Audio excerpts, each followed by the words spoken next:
Welcome to TacosandGeeks.com. Justin here, back with more television reviews, and today we are reviewing Tiny Toons Looniversity. As always, I give you a brief synopsis of the show, so without further ado, here we go. Babs, Buster, and friends enroll at Acme Looniversity, the premier institution of higher hijinx learning. Tiny Toons Looniversity is a reboot of Tiny Toon Adventures that follows the characters in their college years at Acme Looniversity. And I will say I was pleasantly surprised of how much I actually enjoyed this. Usually us 80s babies who grew up in the 90s, when a show of ours that we love so much and hold so dear is announced that we're getting a sequel series or a reboot, we kind of groan and go, why are you messing up this thing? You're ruining my childhood. Yes, that is my generation. We take ownership of that. You're ruining my childhood. For this part, I will have to say though, I really did enjoy it. I thought they did a really good job, and what they did here is they kept it true to the core of the element of the nucleus of Tiny Toons, but they put their own spin on it, and especially in terms of format here. Now, for the original Tiny Toon Adventures, the one that I grew up with, being a 1986 baby who grew up in the 90s and watching this show after school all the damn time, I realized that the format definitely changed. Gone is the shorts that the original Tiny Toons did. The original Tiny Toons was more of, I would say, Looney Tunes light. And that's not a smack in the face because I love Tiny Toons, but it was basically format wise similar to Looney Tunes. You had various characters who all had their shorts. Buster and Babs had their shorts. Plucky had his classic shorts that all of us from the 90s know. Elevator go down. We have shorts from Hampton. We had Dizzy Devil. We had Elmira shorts. So it followed more of a shorts Looney Tunes Merry Melody type of structure.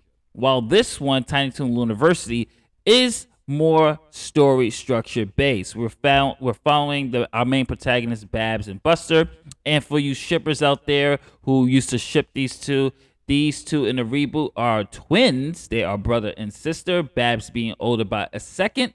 So these two are actually twins now. Okay, so you shippers, I'm sorry. They're not going to grow up to be a couple or anything like that. But anyway, so we have Babs and Buster entering Looniversity, and the first episode, not just to do like a whole overview. This is an overview of the 10 episodes here, but they get split up. They're in different dorms.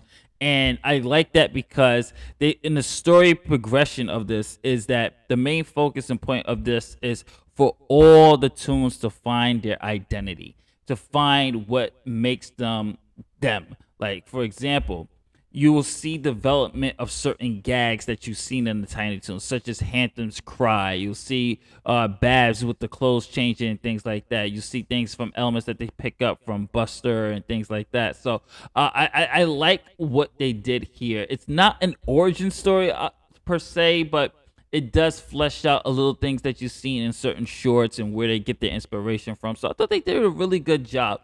I know some purists are not going to be too fans of a more story structured base, but for this reboot and for what they're going for, I did enjoy it. I did like the more structured environment for these tunes. That doesn't mean that you don't have shorts and things like that.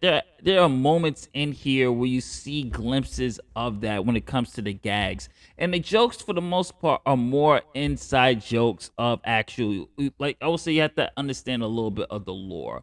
So you'll have to understand or watch a little bit of Looney Tunes to go, I remember that. Oh, I get that. Or, oh, I remember this. It doesn't rely so much on its nostalgia, but it does enough for us to realize, okay, this is completely Tiny Toons for a new generation. And as far as the voice acting goes, some casts have returned, some casts are different, and for the most part, the voice acting's good. It really is good. Buster, Babs, Hampton, Elmira, they're all good. It's all really well done. Keeps that energy level that you expect from a Looney Tunes type of universe. I really did enjoy this. So you know what? I'm gonna give this a solid B plus. I think everyone should watch it. This is parents. This is a great way to introduce Tiny Toons to your kids. It does enough to keep the core elements of what made Tiny Toons great, but they expand upon it on a more storied, structured base. And that might not be for everybody, but for me, it was refreshing to see a new take, but still keep the core elements and DNA of what made Tiny Toons so great back in the 90s. The theme song is still there. It has some new lyrics to it with a little play on the words, and it's still fun. You have great characters such as Sweetie. You have Dizzy Devil that makes an appearance. There's some other surprise cameos that I won't get into, but it's pretty good. Definitely watch this one. This is Justin from otakusandgeeks.com. If you like what we do here and you're watching this on YouTube, don't forget to like, share, subscribe, hit that notification bell. Very important.